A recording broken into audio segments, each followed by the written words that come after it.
और इस वक्त बड़ी खबर, राज्य मंत्री रेखा आर्या सवालों के घेरे में आ गई हैं। अल्मोड़ा में उनके पति गिरधारी लाल शाह ने लोगों को राहत सामग्री बांटी। उनमें जो आटा दिया गया वो एक्सपायरी डेट का निकला, जिस पर बवाल मचा, जिसके बाद अब सोशल मीडिया पर उनकी फजीहत हो रही है।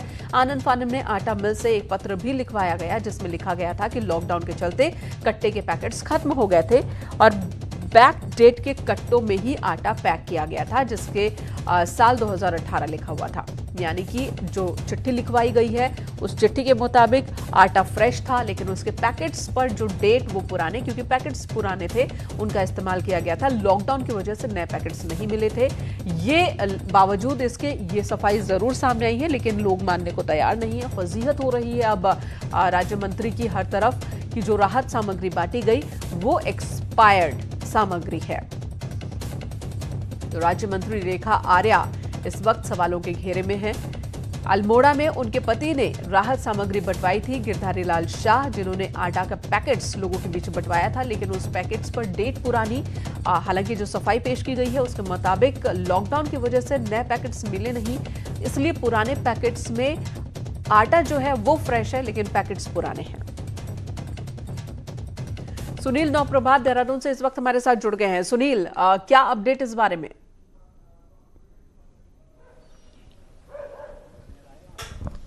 देखिए मेनिका, उन्होंने सोमेश्वर विधानसभा क्षेत्र में जो राहत सामग्री बंटाई, खासकर आटे के कट्टे, आप देख सकते हैं कि पूरा ट्रक भरा हुआ है और सबके सब पर जब लोगों के हाथों में आटे के कट्टे गए, 5-5 केजी के कट्टे हैं, तो 2018 की डेट इस पर अंकित थी। जी सुनील, सुनील रोकेंगे आपको। सूर्यकांत धस्माना, प्रदेश उपाध्यक्ष कांग्रेस, इस वक्त हमारे साथ मौजूद है। सूर्यकांत जी, जो खबर आ रही है कि रेखा आर्या के पति ने जो राहत सामग्री बंटवाई उसमें पुराने पैकेट्स हैं, हालांकि उन्होंने सफाई पेश की है कि पैकेट्स पुराने है, लेकिन उसमें जो सामान है, आटा है, वो फ्रेश है।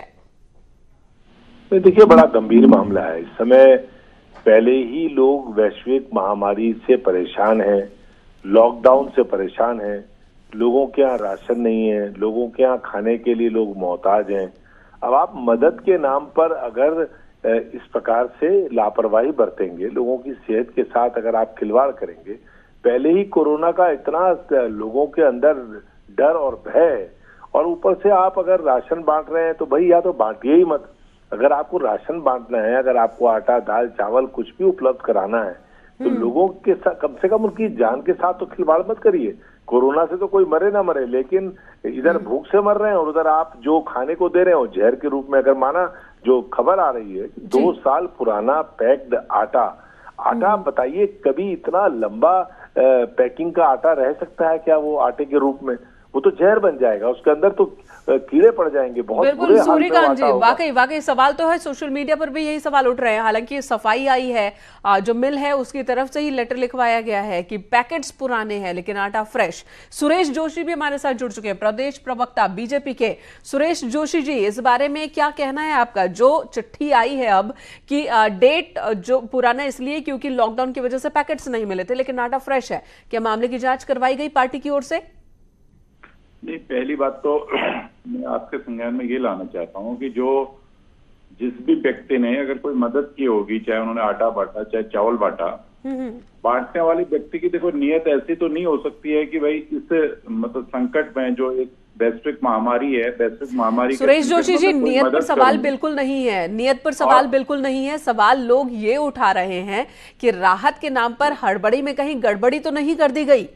नहीं, देखिए मैं उसी बात पा रहा हूँ। देखो, जो विषय आपने संज्ञान में आप लाए हैं, आपका चैनल के थ्रू भी संज्ञान में आया है, वैसे भी संज्ञान में आया है।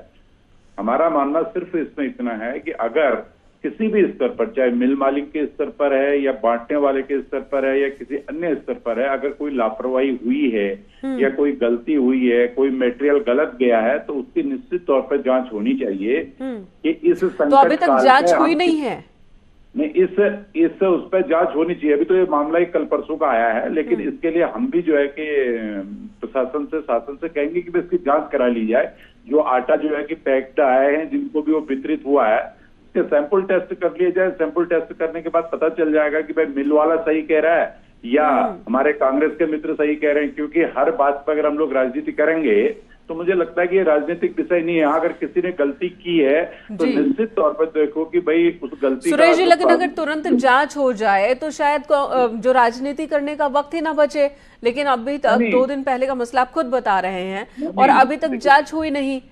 नहीं, देखिए निश्चित तौर पे जांच होगी, आप बिल्कुल निश्चिंत रहिए। आपके जो है कि एक नेशनल चैनल है, नेशनल चैनल पे अगर कोई मुद्दा आया है और आपका प्रमाणिक चैनल है तो उस पर हम डिस्कस कर रहे हैं, चर्चा कर रहे हैं, करोड़ों लोग आपको हमको सुन रहे होंगे और आपकी बात को देख रहे होंगे, तो इसलिए जो है कि इस पे लोगों को भरोसा करना चाहिए कि भाई जांच भी होगी। अगर जांच में कोई दोषी होगा, जैसे आपने खुद कहा कि भाई मिल मालिक ने हमको रिटर्न पे पत्र लिखा है और उस पत्र में उन्होंने ये संज्ञान दिया है कि भाई अभी हमारे पास बैग्स न होने की वजह से हमने जो है कि इनको पुराने बैग में जो है कि डाल दिया है। जी सुरेश जी, मेरे और आपके भरोसा करने से नहीं होगा, भरोसा जनता को करना होगा और भरोसा आपके विपक्ष में बैठे नेताओं को भी करना होगा जिन्हें बिल्कुल नहीं हो रहा है। सूर्यकांत धस्माना जी हमारे साथ मौजूद है। सूर्यकांत जी, आपको भरोसा नहीं हो रहा है जब बीजेपी कह रही है, जब वो कह रहे हैं, मिल मालिक कह रहा है कि उसमें सामान फ्रेश है, पैकेट पुराना है, तो आपको भरोसा क्यों नहीं हो रहा? मेनका, मैं इसको बीजेपी और कांग्रेस के दृष्टिकोण से बिल्कुल नहीं बोल रहा हूं। मैं इसको इस नजरिए से बोल रहा हूं कि लोगों की सेहत का मामला है, तो जिन्होंने बांटा है सबसे पहले तो उनको विड्रॉ कर लेना चाहिए। जितनी जगह उन्होंने आटा दिया है उसको विड्रॉ कर लेना चाहिए। दूसरी बात यह है कि उस फैक्ट्री के खिलाफ तो बहुत सख्त कार्रवाई होनी चाहिए। नहीं, उनका कहना है कि आटा फ्रेश है तो वो विड्रॉ क्यों करेंगे? ये मैं समझता हूँ कि ये कोई तर्क नहीं है। आप अपने को अपनी खाल बचाने के लिए इस तरह का, मैं समझता हूँ ये कुतर्क है कि पुराने पैकिंग के डेट में पैक्ड माल जो होता है, कोई भी पैक्ड माल हो, किसी भी तरह से कहीं भी कोई कानूनी आप इस रूप से उसका पैकिंग का आपको डालना ही पड़ेगा। अगर पैक्ड है वो, अगर आप खुला दे रहे हैं तो अलग बात है, लेकिन अगर आटा पैक्ड होकर के आ रहा है तो उसका पैकिंग का डेट एंड यूज, कब तक उसका इस्तेमाल हो सकता है, वो मेंशन करना जरूरी है। ये नियम है। तो इस नियम का उल्लंघन अगर आप जानबूझ करके अगर किसी ने किया है तो उसके खिलाफ कार्रवाई होनी चाहिए। और अगर मैं ये नहीं कह रहा हूं कि उन्होंने किसी गलत नियत से बांटा है। देखिए, जो बांटने वाला है वो तो मदद कर रहा है किसी की, लेकिन ये बहुत बड़ा सेहत के साथ लोगों की एक खिलवाड़ है। बिल्कुल। सूर्यकांत जी, आपसे, सुरेश जी आपसे रिक्वेस्ट है, बने रहे हमारे साथ। सुरेश जी कह रहे हैं कि इस मामले की पूरी जांच हो रही है, आप कह रहे हैं कि जो पैकेट्स बांटे गए वो भी वापस हो लेना चाहिए, लेकिन उनका कहना है, जिन्होंने पैकेट्स बंटवाए हैं, उनका कहना है कि पैकेट्स में आटा बिल्कुल फ्रेश है, इसलिए वापस लेने की जरूरत है नहीं, मामले की जांच के लिए वो तैयार है। सुनील, तो प्रभात से ही जान लेते हैं कि जांच के बारे में क्या अपडेट है। सुनील बताइए जरा, हमारे सहयोगी लगातार इस मामले को कवर कर रहे हैं। सुनील।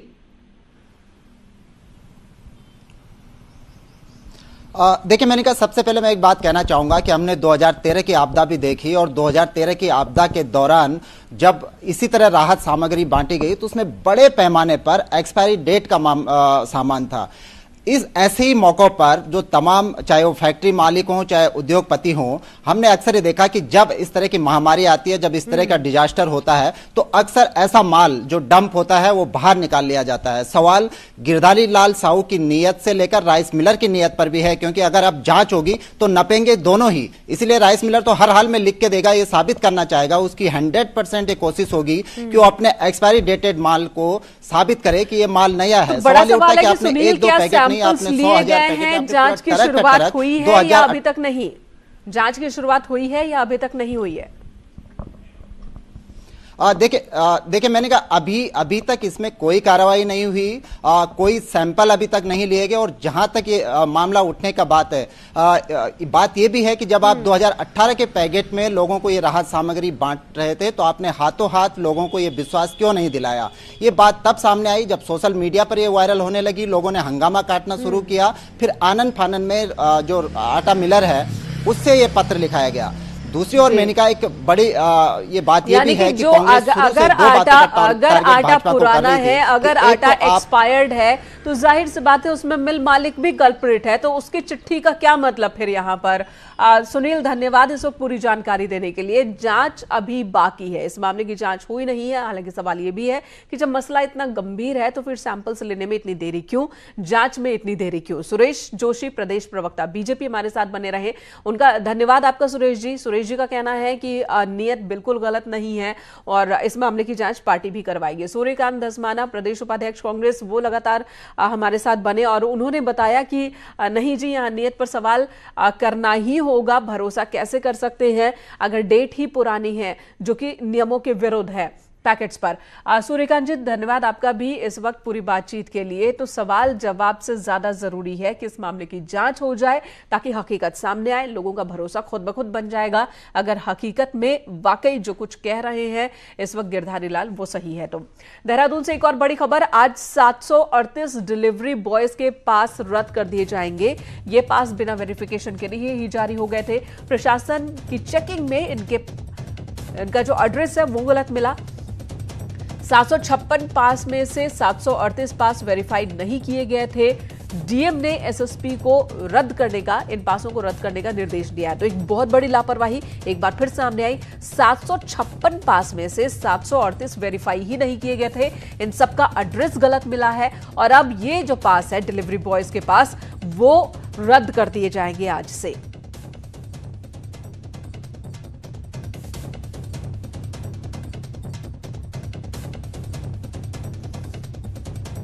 और इस वक्त हमारी सहयोगी भारती सकलानी हमारे साथ फोन लाइन पर मौजूद है। भारती, एक और बड़ी लापरवाही, 756 में से 738 वेरीफाई ही नहीं किए गए थे, पास जारी कर दिया गया था, अब इन पास को रद्द किया जा रहा है।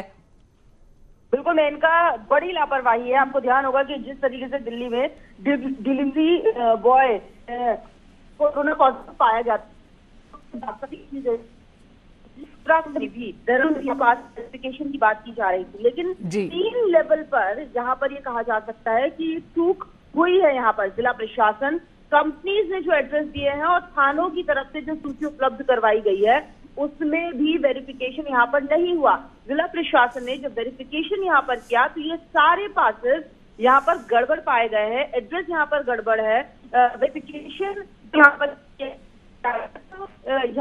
गलत मिला। सिर्फ 18 लोगों के यहाँ पर एड्रेस जो है वो सही पाए गए हैं। तो आप समझ सकते हैं कि कितनी बड़ी 756 में से सिर्फ 18 के जो एड्रेस है वो सही है, कागजात सही पाए गए। यानी कि 756 में से सिर्फ 18 डिलीवरी बॉयज ही आज से काम पर होंगे और बाकी 738 जो है उनके पास रद्द हो जाएंगे। तो ऐसे में लोगों को दिक्कत ना हो, इसके लिए क्या व्यवस्था? देखिए, होम डिलीवरी के लिए यहाँ पर पहले ही कह दिया गया था कि जिन लोगों को बाहर से ऑर्डर करना है खाना, वो होम डिलीवरी कर सकते हैं। और देहरादून में लगातार घूम रहे थे बहुत सारे डिलीवरी बॉयज जो है, वो डेली यहाँ पर घूम रहे थे मनमर्जी से, टाइम बाउंड भी इनका नहीं था। इसी को लेकर यहाँ पर ये वेरिफिकेशन किया गया था ताकि ये जो संख्या है उसको कम किया जा सके। अब जब यहाँ पर मिलान किया गया मेन का, तो आप समझिए कि कितने सारे यहाँ पर ये फर्जी लोग घूम रहे थे। फर्जी इसलिए कहेंगे क्योंकि इन्होंने एड्रेस यहाँ पर गलत। बिल्कुल, और भारतीय इससे साबित होता है कि अभी भी हम मामले की गंभीरता को समझ नहीं पा रहे हैं। जो इतनी बड़ी बड़ी लापरवाहियां सामने आ रही है, इससे तो कुछ यही लगता है। भारतीय, धन्यवाद इस वक्त पूरी जानकारी देने के लिए। तो डीएम ने अब ये निर्देश दिए, आदेश दिए हैं, अब आज सिर्फ 18 डिलीवरी बॉयज ही होंगे देहरादून में, बाकी की व्यवस्था पर इस वक्त प्रशासन काम कर रहा है।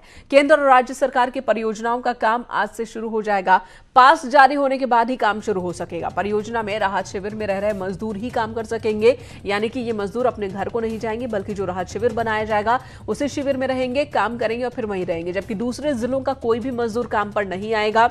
मजदूरों के लिए खाने की व्यवस्था कंस्ट्रक्शन कंपनी की जिम्मेदारी होगी। हॉटस्पॉट और सील कॉलोनी के बाहर ही ये काम हो सकेंगे। काम की शुरुआत होगी। जो हॉटस्पॉट है वहां किसी तरह के काम की शुरुआत नहीं होगी, लेकिन कई विभागों में कई परियोजनाओं पर आज से काम शुरू हो रहा है।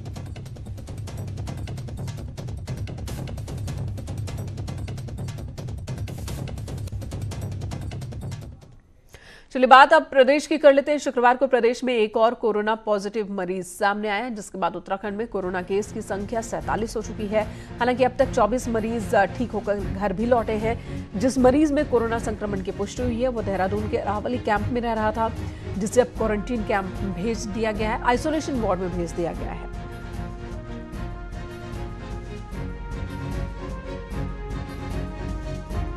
उत्तराखंड में 3 मई के बाद क्या होगा, इसकी तस्वीर 27 अप्रैल को करीब करीब साफ हो जाएगी, क्योंकि इसी दिन पीएम मोदी एक बार फिर सभी मुख्यमंत्रियों से बात करेंगे।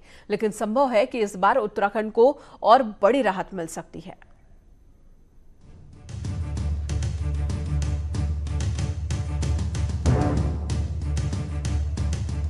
उत्तराखंड में 22 मार्च से लॉकडाउन है, जिसे 3 मई को 43 दिन पूरे हो जाएंगे। अब 3 मई के बाद क्या होगा, ये काफी कुछ 27 अप्रैल यानी सोमवार को साफ हो जाएगा, जब सभी राज्यों के सीएम प्रधानमंत्री से अपना अपना प्रपोजल शेयर करेंगे। उत्तराखंड की बात करें तो अब तक के हालात से सरकार सुकून में है, लेकिन पहाड़ के 9 जिलों को छोड़ दें तो 4 मैदानी जिलों ने मुसीबत बढ़ाई हुई है और 90% मरीज देहरादून, हरिद्वार, नैनीताल और उधम सिंह नगर जिले से आए हैं। ऐसे में उम्मीद है कि 27 अप्रैल को सीएम त्रिवेंद्र रावत 9 जिलों में रियायत की बात पीएम के सामने रख सकते हैं और यहां राहत मिल भी सकती है, जबकि हालात को देखते हुए 4 मैदानी जिलों में किसी भी राहत की उम्मीद कम ही नजर आती है।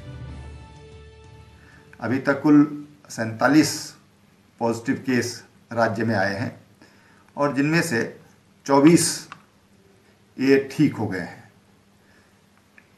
उस गति को रोक पाने में हम इसीलिए सफल हो पाए कि आप सब ने सहयोग किया, भरपूर सहयोग किया। धीरे धीरे उन सेक्टर्स की जिनकी अनिवार्यता है, जहां पर कंट्रोल तरीके से हैं, कार्यालयों को भी कंट्रोल तरीके से, तो एक्टिविटीज को कंट्रोल तरीके से फेज मैनर में ओपन अप करना पड़ेगा। अब 3 मई के बाद कैसे काम किया जाए और क्या वर्क प्लान बनाया जाए, इस पर अफसर माथापच्ची कर रहे हैं, लेकिन कांग्रेस का कहना है कि सरकार को 3 मई के बाद वही करना चाहिए जो जनता के हित में हो। तो यही कहेंगे कि सरकार धीरे धीरे जो है इस दिशा में आगे बढ़े कि यहाँ पर जो विकास है उसको हम एक गति देने का काम करें, लेकिन उसके साथ साथ जो कोरोना से बचने के उपाय हैं उस पर भी सरकार फोकस करने का काम करे। अब सरकार को इंतजार सोमवार का है, जब सीएम त्रिवेंद्र रावत राज्य का हाल पीएम मोदी को बताएंगे, लेकिन राज्य की जनता को लॉकडाउन से कब राहत मिलेगी, ये पीएम मोदी के अगले ऐलान के बाद ही साफ हो पाएगा। दीपांकर भट्ट, न्यूज़ 18, देहरादून। भारत सरकार की ओर से हर कंपनी में थर्मामीटर को कंपलसरी करने के बाद मार्केट में थर्मामीटर्स की डिमांड ज्यादा है, लेकिन रेट ज्यादा होने की वजह से लोग इसे खरीदने से पहले 1000 बार सोच रहे हैं। पहले 1000 से 1200 रुपए तक में जो थर्मामीटर मिल जाया करते थे, उनकी कीमत अब 7000 से लेकर 12000 रुपए तक हो गई है। कई जगहों पर क्वालिटी में भी खामियों की बात सामने आ रही है। केमिस्ट का कहना है कि वो ऑन डिमांड थर्मामीटर मंगा रहे हैं।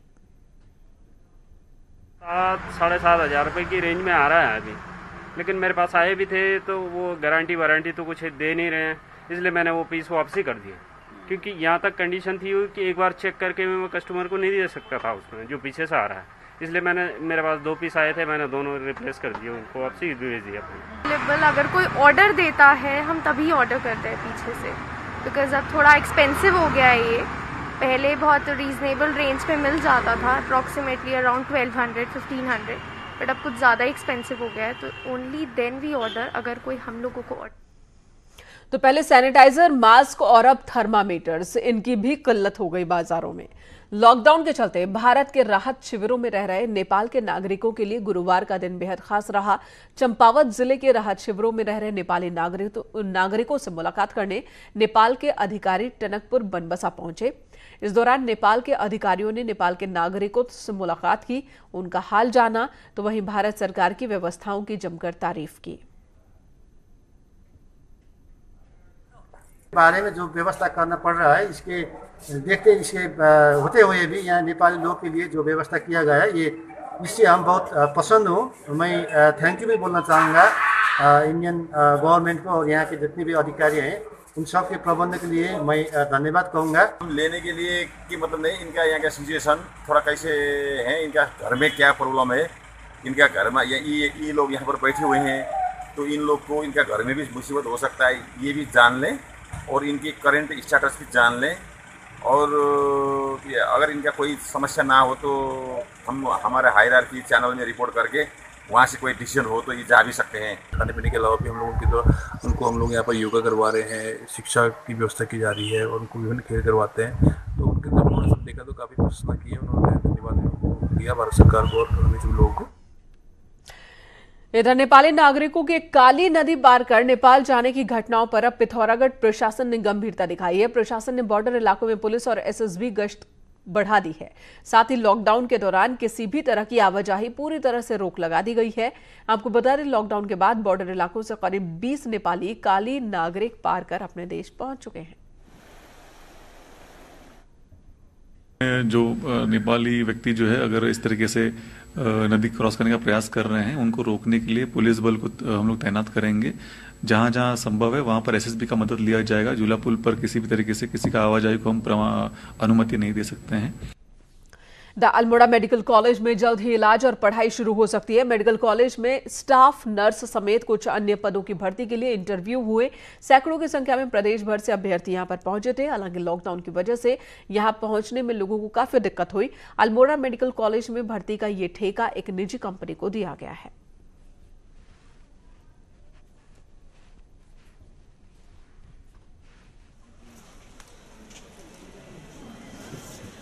हम पिथौरागढ़ से आए हैं और लॉकडाउन की वजह से हमें परमिशन नहीं मिल रही थी, तो बड़ी मुश्किल से ई पास बनाया और परमिशन लेके फिर इधर आए इंटरव्यू के लिए। इधर उधम सिंह नगर के जसपुर के निवार मंडी गांव में गुलदार के 4 शावक देखे गए हैं। ग्रामीणों में अब दहशत की स्थिति है। ग्रामीणों ने शावकों को गन्ने के खेत में देखा और वन विभाग को जानकारी दी। वन विभाग की टीम ने ग्रामीणों को वहां से हटा दिया है, जिसके बाद मादा गुलदार अपने शावकों को लेकर चली गई। इस गांव में जो है 4 शावकों की सूचना मिलने पर हम तुरंत जो है मौके पर गए। वहां देखा कि 4 शावक गुलदार के एक खेत में। फिलहाल इस बुलेटिन में इतना ही। ब्रेक के बाद भी खबरों का सिलसिला जारी है।